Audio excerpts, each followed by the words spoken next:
उगत आहे.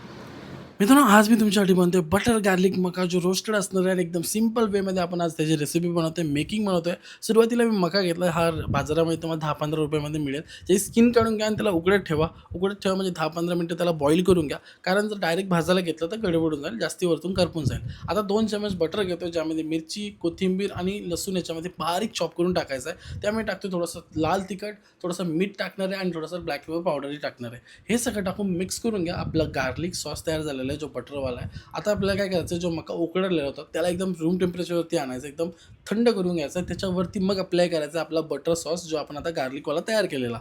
तो पूर्ण रगडून घ्या, मिक्स करून घ्या, असं लावून घ्या, त्याच्यावरती लेप द्या त्याला आणि देन आपल्याला गॅसवरती याला रोस्ट करून घ्यायचं आहे. मित्रांनो, उकडून याच्यासाठी घेतलेलं आहे, कारण की ते आतून शिजलं पाहिजे आणि वरतून आपल्याला रोस्ट करायचं, जसं आपण बाहेर खातो. आता मला कमेंट करून सांगा, तुम्ही बाहेर कुठे जाऊन मका खाता, कुठे जाऊन तुम्हाला आवडतं मका खायला, तिकडची सिनरी, तिकडचा माहोल तुम्हाला कसा वाटतो आणि लास्ट टाईम तुम्ही कुठे मका खाल्लेला ते पण कमेंट करून सांगा. जस्ट मला जाणून घ्यायचं की तुम्ही कुठे मका खाता, तिथे मला जाऊन गाडी लावायची मक्याची. म्हणजे मी एवढा चांगला मका बनवतो आणि तुम्ही खाऊ शकत नाही, असं कसं होईल? मित्रांनो, सिंपल आपली रेसिपी तयार झाली आहे. वरतून पुन्हा एकदा बटर ब्रश केला आहे. त्याच्यानंतर याच्यावरती थोडा लाल तिखट झिडकला आहे, नंतर कोथिंबीर आणि देन असं करून असं बाईट घेतलं आहे, जो एक नंबर लागतो.